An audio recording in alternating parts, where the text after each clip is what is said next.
Olá, amigas e amigos, estamos começando mais um programa Saúde e Companhia. Esse programa é apresentado por mim, Renato Silva, professor da Faculdade de Medicina, chefe da Unidade de Transplante de Fígado da Hospital de Base, e pelo professor Domingos Marculino Braga. O professor Braga, como vocês sabem, é professor emérito da Unicamp e da FAMERP. E esse programa chama Saúde e Companhia, porque vocês também já sabem que nós sempre temos aqui na bancada alguém com vasta experiência em sua área que vai trazer informações básicas para você cuidar melhor da sua saúde e da sua família. Hoje nós temos aqui a professora doutora Maria Alice Esperto Ferreira Batista, mais conhecida dentro da nossa instituição como Maria Alice. Ela nasceu em Santa Cruz do Rio Pardo, morou em Barra Bonita, morou em Santos, fez doutorado na Inglaterra, inclusive na mesma instituição onde nós estudamos, e hoje é uma grande professora da nossa instituição. Maria Alice, deixa eu te fazer uma pergunta. Como é que tu decidiu ser médica? Tinha estímulo familiar? Você vem de um núcleo de médicos? Não, na verdade meu pai era veterinário, minha mãe é professora, gostavam muito de estudar.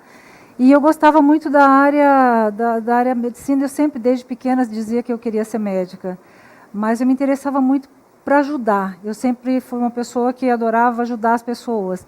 Então, procurando e buscando dentro daquilo que eu estava, dentro daquilo psiquiatria, eu achava que eu devia ajudar de alguma forma. Então, eu optei por fazer medicina. Eu achei que dentro de todas as carreiras, o que eu poderia mais ajudar seria na medicina. E foi por aí que eu escolhi a medicina. Não foi por incentivo familiar, assim, porque eu não tinha um exemplo de médicos na família. Seu pai era médico veterinário. Não chegou a algum momento você pensar em seguir a carreira do pai? Eu até gostei, eu até gostava e auxiliava meu pai em algumas coisas, né? Mas não, eu achei que eu tinha um pouco de medo de alguns animais, então eu optei por não seguir a carreira dele. Embora ele me incentivasse, mas eu não optei por fazer mais o lado, né, da medicina mesmo, não sendo veterinária. Você, além de você formou-se aqui em nossa instituição, você tinha vontade de estudar aqui, o desejo era esse, ou passou em vários locais e escolheu aqui? Como é que foi a escolha da FAMERP? A FAMERP me foi indicada. Na época em que eu entrei aqui na faculdade, eu já havia passado em uma outra faculdade, mas eu optei por fazer aqui. Posteriormente, eu passei mais em duas outras faculdades, mas pela cidade, o ambiente, pelas pessoas com quem eu já conheci logo que eu cheguei, eu optei por ficar em São José do Rio Preto. Gostei da cidade, do clima, embora quente, mas gostei. Qual foi tua turma? 19ª. 19ª. Alguém da sua turma continuou na carreira docente dentro da instituição? Sim, tem vários colegas da mesma turma que ficaram, inclusive meu marido, todos eles, pelo menos uns 20% estão aqui, né? Mas alguns estão fora, fazendo a carreira acadêmica também. Bem, o marido é Marcos Vinícius, é um grande colega, um ortopedista, docente da nossa instituição. Quer dizer, vocês foram colega de turma? Sim. Isso para mim é novidade. Nós fomos eu colegas e Rita de turma. também. Nós fomos colegas de turma, os dois, ele era um número, eu era o próximo, sempre juntos, passávamos todos os estágios juntos, né?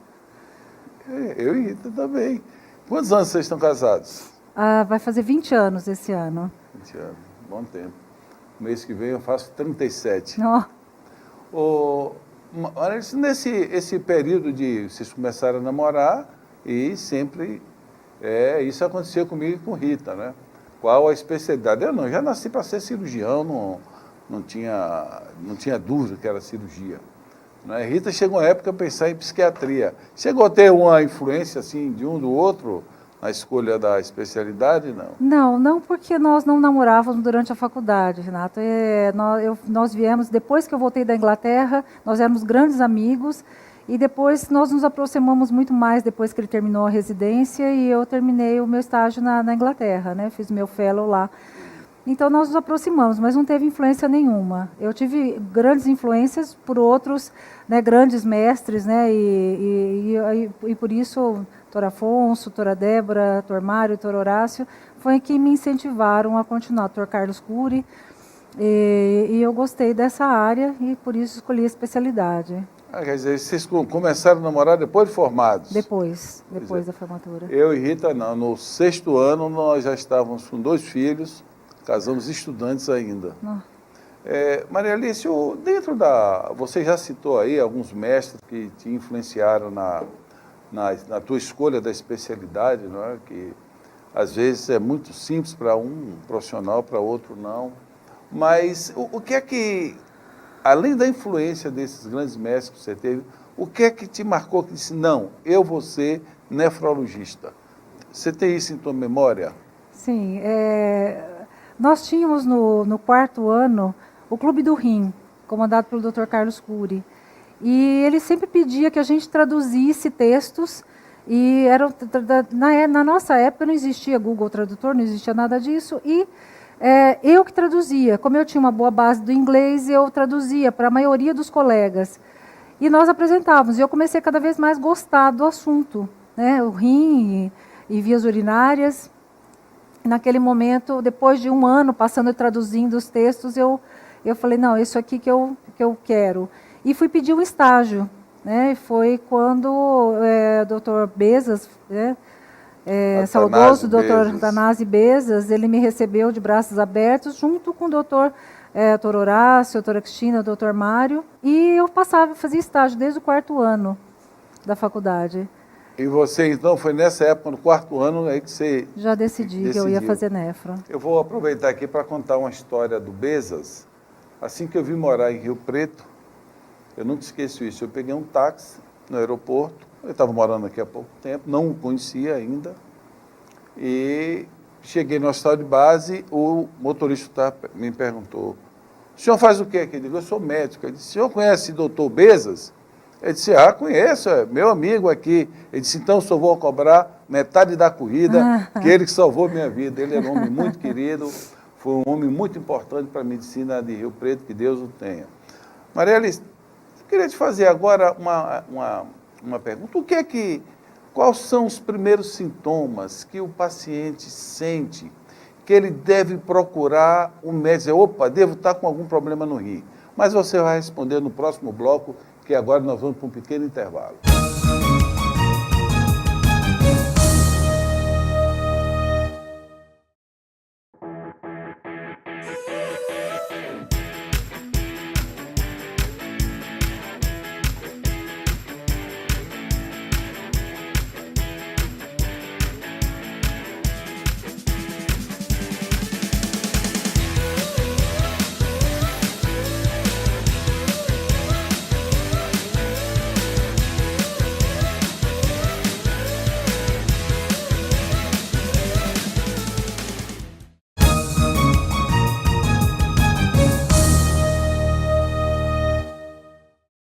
Olá, amigas e amigos, estamos voltando com o segundo bloco do programa Saúde e Companhia, hoje com a presença da professora Maria Alice, uma nefrologista bastante experiente.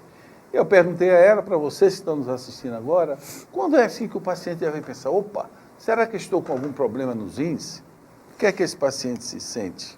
Olha, Renato, isso é bastante discutido porque normalmente a pessoa não sente nada numa fase inicial de uma insuficiência renal. Então, nós temos que tomar muito cuidado, porque o rim é um órgão muito silencioso. A não ser que a pessoa tenha uma pedra, cálculos renais, ou que tenha uma infecção no rim, vai ter sintoma. Caso contrário, não tem sintoma, e esse é o grande problema. Quando chega para o nefrologista, quando começa a sentir alguma coisa, no caso seriam náuseas, um gosto metálico na boca, uma falta de apetite, uma pessoa que vai perdendo peso. Quando chega para nós, já está numa fase muito terminal da insuficiência renal. Então, mas até chegar na fase terminal, a gente não tem sintoma nenhum. E esse é o grande problema, porque as pessoas não nos procuram. Ou quando nos procuram e a gente diz, olha, você tem um grau de insuficiência renal, geralmente vai procurar um segundo, terceiro, e se perde-se muito tempo. Porque a pessoa não tem noção do que realmente, que tem um problema e que deve ser tratado naquele momento. Esse é um exame muito simples que você deve fazer, acessível, todo posto de saúde tem. Seria dosar creatinina, seria o exame básico? Sim, a gente sempre fala que o básico mesmo, a creatinina, mas uma urina 1 é fundamental. Fundamental. Né? Porque pela urina a gente já determina se a densidade está baixa, se você está concentrando ou não a urina, que pode levar a alguns problemas. Você pode ver se tem sangue na urina, se está perdendo proteína, se você tem até a glicose na urina, indicando que você tem algum outro problema. Então, a urina simples é um exame fundamental. Se não, você pode complementar, e muitas vezes a gente é encaminhado por causa de um pequeno sangue na urina, uma pequena perda de proteína. E hoje a consciência está cada vez maior e as pessoas têm procurado mais. Né? Ô Maria Alice, você, não sei se existe uma recomendação, mas qual seria a recomendação básica para uma pessoa fazer? Porque eu sempre faço a correlação com o carro. Todo mundo tem um carro, fica ali olhando, 10 mil quilômetros, tem que ir para a revisão. As pessoas acabam cuidando mais da máquina carro do que da máquina ser humano. Não é? De quanto em quanto tempo uma pessoa normal deveria fazer um exame de urina, uma creatinina? Olha, Renato, se a pessoa sabe se é hipertensa, eu acho que o mínimo que a pessoa pode fazer é aferir a pressão. Né? Porque sendo que um dos maiores problemas que nós temos é a hipertensão. Hoje a gente tem a disponibilidade de medicações que são dadas, são gratuitas, né? Então a gente tem essa disponibilidade. Mas tem que aferir a pressão, tem que ver se não tem diabetes, que é a segunda maior causa, em alguns países é a primeira maior causa de problema renal. Então, isso é o básico, saber se é hipertenso, se é diabético. Então, aferir a pressão e ver a glicemia. Uma vez por ano, pelo menos, deveria se passar, fazer uma dosagem, ver a urina, sintomas simples que a pessoa pode ver, vai urinar, ver se está com muita espuma na urina. Que isso é um sinal de que algum problema está tendo. Né? E que é uma das causas também que leva a pessoa a desconfiar que tem algum problema, que é essa espuma. Mas a maioria não vê. E quando você vai perguntar, olha, eu nunca olhei, nunca reparei. E é uma coisa simples, né, de você fazer. Então, esse é o principal, né, que você pode aferir, dosar, pelo menos uma vez, procure. Não precisa o nefrologista, mas procurar, se você está indo num cardio, se está indo no nefre, qualquer outra especialidade, você pode fazer esse simples exame. Olha, é fundamental que tenha a aferição da pressão. Isso é o básico de um exame médico, né? Isso é um básico do exame médico. E, às vezes, não fica anotado. Às vezes, até o médico, ele afere a pressão, mas não anota no prontuário, e isso não adianta nada, porque 1 ano, 2, 3 anos depois, ninguém vai lembrar. Está se criando o hábito, Maria Alice, de comprar aparelho e o próprio doente aferir em casa. Qual é a orientação que você dá para esse doente? Sim, eu oriento para eles que tem aparelhos hoje simples, né? Tem alguns aparelhos digitais que você coloca em braço, né? São mais muito melhores, né, para você aferir a pressão. Tem os de pulso, mas eles não são tão sensíveis e qualquer oscilação modifica um pouco. Mas você pode utilizar também, desde que você tenha em casa. Você não precisa ficar escravo do aparelho, mas aferir pelo menos um dia de manhã, que você for uma vez por semana, na outra semana você afere à tarde, à noite, mas ter esse controle, porque muitas pessoas até então, minha pressão é normal, mas não afere mais, né? E é simples. Não precisa necessariamente hoje nós temos à disposição, tem os centros de saúde, os postos de saúde, você precisa passar e ver e aferir. Esse paciente que comprou esse aparelho automático, você põe, você aperta o digital, ele mesmo, qual é o limite da pressão que você diz, opa, acordei, tirei hoje, aferi, amanhã também, agora hoje deu tanto, preciso ir no médico. Olha, se você sabe que a sua pressão está lá, sempre foi em torno de 11/7, você precisa ficar alerta se ela começar a subir, ficar no nível de 13/9, já não está normal para aquela pessoa que até então manifestava como se 11/7, 12/8. Começou a subir 9 de mínima, você tem que prestar atenção e falar, opa, tem alguma coisa que não está bem comigo. né, ver os seus hábitos alimentares, se você não está excedendo no sal da sua comida, né, isso aí você tem que estar sempre atento. E ter uma alimentação saudável, o beber água, né, hidratação, isso é fundamental, principalmente para o nosso clima, né, formar cálculos e tudo mais, isso é importante para o rim. Olha, eu sempre brinco que doença boa é aquela que dá dor, porque na hora que ela dá dor, você corre logo para o médico. Essas doenças silenciosas, insidiosas, que vão dando consequência com 10, 15, 20, 30 anos, e são perigosíssimas, e uma delas é a hipertensão. Eu vou pedir para a professora Maria Alice falar o que é que a hipertensão faz não controlada no seu corpo, mas ela vai falar no próximo intervalo. Por favor, não mude de canal.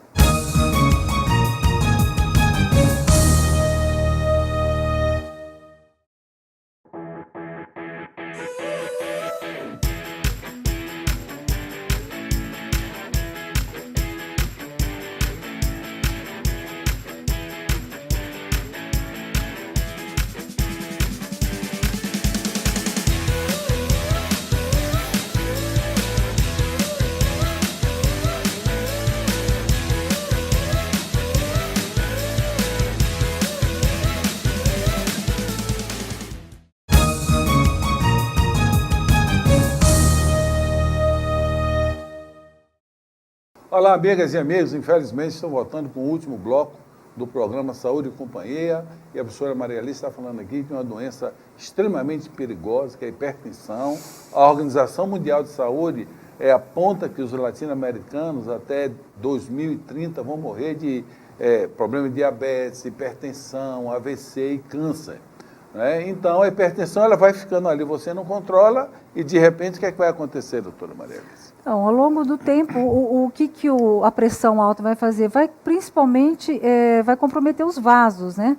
E os vasos nós temos no corpo todo. Então, nós temos que prestar atenção, principalmente fundo de olho, porque as pessoas começam a ter uma dificuldade visual, e a princípio eu acho que é por causa da idade, mas muitas vezes nós já estamos tendo alterações por conta da pressão alta. Né? Todos os vasos sanguíneos, coração, nós começamos a ter repercussões no coração, causando alguns problemas sérios cardiológicos. O rim, que é um órgão extremamente cheio de vaso, né, e vai ser comprometido pela pressão alta. Mesmo aqueles pacientes tratados que tomam remédio para a pressão devem sempre controlar a função renal, porque como é silencioso, a pessoa não sabe que está tendo comprometimento. Né? Então, e sistemas outros, né, os vasos, vasos periféricos, outros vasos, principalmente a circulação. Então, a gente tem que estar sempre atento à pressão, controle, é fundamental. Maria Alice, você tocou em um ponto importante aí, que foi, você falou no sal. Nós somos criticados porque somos uma população que mais come sal no mundo. Enquanto a população come, na Europa, por exemplo, 5 gramas de sal, nós comemos doce. Tem gente que está tomando refrigerante e não está sabendo que ele está tomando açúcar e sal. Não é? Exato. Qual a recomendação, qual a importância da dieta hipossódica, de comer pouco sal para quem é hipertenso?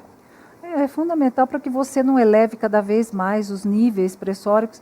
O pessoal acha, não, hoje eu vou comer um pouquinho mais, o saleiro na mesa, esse é o terror, porque você bota, cada vez você vai colocando mais, você vai retendo cada vez mais o líquido, vai inchando, muitas vezes acha que é por alguma outra alteração, e você vai subindo, elevando cada vez mais os níveis pressóricos, né? Tem algumas pessoas que não são sal sensíveis, quer dizer, você pode, independente da quantidade de sal que você coloca, não vai modificar, mas a grande maioria é. E aqui extrapola-se muito a quantidade de sal. Então, aquele saleiro na mesa... primeiro passo, tirar o saleiro aquele saleiro da mesa. Porque isso daí é um convite a você cada vez elevar mais a sua pressão. Então, comidas fora, comidas industrializadas, fast food, temperos, né? É melhor você pôr um tempero, algumas outras especiarias que não tenham sal, que não contêm o sal. Né? E você tem um sabor, mas não tem aquela quantidade exagerada de sal. O fato de o sal estar ali é como você entrar no supermercado, porque você compra Porque você é obrigado no supermercado, no shopping, a passar em várias gôndolas. Porque tem o impulso de comprar, de comer, isso dali. Então tem que tirar realmente o sal da mesa. Agora, Maria Alice, tem outra preocupação de todos nós médicos, e de vocês principalmente, que são o uso de alguns remédios, né, que acaba prejudicando o rim. Né? E quais são esses remédios que são nefrotóxicos? Então, nós temos uma grande preocupação, e principalmente porque eles estão disponíveis, né, bem disponíveis na farmácia. Então, um dos grandes problemas nossos é o uso abusivo de anti-inflamatório. Esses são nossa grande preocupação. Não é aquele remédio que você toma 1, 2 vezes no mês, mas aquele que você toma continuamente. Eu tenho uma dor de cabeça, eu vou lá, tomo um anti-inflamatório. Toma anti-inflamatório para tudo que é tudo. Dor. Doeu, né, a cabeça, eu tomo anti-inflamatório. Doeu a perna, eu tomo anti-inflamatório. Isso é muito frequente. A gente vê constantemente, as pessoas têm à disposição. Então elas vão, compram facilmente, tem à mão, e aliás outros, né, também, que a gente, o paracetamol, né, que também tem que ser tomado, controlado, com assistência médica, que traz grandes problemas, não só no rim, né, no fígado também, né? Então a gente tem que tomar muito cuidado. Mas um grande problema, uso abusivo de antibióticos. Felizmente conseguiu-se ter um controle melhor, mas para quem tem problema renal e não sabe, principalmente, o uso, dependendo da dose, ele pode ser prejudicial também, né, dependendo do antibiótico e da quantidade que é usada. Às vezes tem que tomar uma dose menor, porque a função renal não está boa. Então a gente tem que tomar muito cuidado também com o uso dos anti-inflamatórios e os antibióticos. Eu já vi indicadores da Organização Mundial de Saúde mostrando, o FDA mostrando que nos Estados Unidos morre-se mais de anti-inflamatório do que AIDS, né? Vocês terem uma ideia, hoje, uma das principais causas de insuficiência hepática aguda, fulminante, ou seja, você está bem, o fígado está ali tranquilo, você toma anti-inflamatório e destrói esse fígado e você vai por um transplante com a chance de morte muito grande, que é o transplante na hepatite aguda fulminante. Então, remédio, claro que é uma grande evolução, nós mesmos somos transplantadores, né? O desenvolvimento de uma droga no laboratório que fez com que o transplante deu certo. Mas não deve se esquecer que remédio se chama droga, né? Que vende na drogaria, que faz mal também. Então, precisa ser uma indicação precisa e o tempo preciso. Maria Alice, esses pacientes que vão à diálise, ele tem, por exemplo, aqueles que fazem uso de anti-inflamatórios seria um caso, o diabetes. Quais são as causas mais comuns das doenças que levam o doente à insuficiência renal que precisa de suporte? Uma das maiores causas no nosso país, as maiores, né, a hipertensão, né, e o diabetes. Então, o paciente diabético tem que tomar muito cuidado, e principalmente porque compromete todos os outros órgãos, mas o rim silencioso. Então, a gente tem que tomar muito cuidado. Uma outra grande preocupação sempre é com as infecções urinárias, as maltratadas. Então, infecções urinárias de repetição também podem levar a uma insuficiência renal. Outra grande causa aí, os cálculos, né, as pedras. Pessoas que têm pedras nos rins e que constantemente estão eliminando as pedras, tem sempre que fazer a função renal, tem sempre que saber como é que está essa função. E, se possível, descobrir qual é a causa desses cálculos. Porque você pode tentar evitar a progressão ou tentar evitar a formação de novos cálculos. Né? Às vezes, uma simples hidratação. E tem outras grandes causas, que são as glomerulopatias, que passam sempre despercebidas, né? A pessoa não sente, e que um dos sintomas que você pode ter é aquilo que eu disse, que a espuma na urina, que é um indício que pode ter alguma coisa errada já. Maria Alice, essa percentagem desses pacientes que vão para a diálise, quantos no Brasil nós estamos conseguindo transplantar? Olha, de todos os pacientes, nós temos uma porcentagem muito pequena ainda, que tem que aumentar cada vez mais. Nós estamos conseguindo fazer aqui em São José do Rio Preto cerca de 10, 12 transplantes ao mês, né? Tem meses que a gente faz um pouco mais, às vezes um pouco menos, depende muito da doação, né? Que é um assunto extremamente importante. Mas, e que cada vez mais nós estamos, mas mesmo assim, Renata, ainda é um assunto que precisa ser muito discutido e muito amplamente divulgado, porque nós temos muito pouco doadores para o número de pessoas que ainda estão em fila, né? Estão em fila esperando por um rim. Então, tem que ser muito amplamente discutido ainda a parte de doação. Maria Alice, vamos fazer um exercício de futurismo aqui. Vocês ainda já têm, porque às vezes o doente se queixa, ele está na diálise, mas a diálise é a que o mantém vivo. Nós ainda não temos no fígado uma diálise que eu possa manter meu doente vivo por algum tempo. O que é que você imagina assim no futuro? Como é que nós vamos resolver esses problemas assim? Você acha que vai aparecer um aparelhinho que você, tipo um celular, que você vai pôr no bolso e vai se tratar em casa, ou um órgão artificial? Qual é teu feeling para isso?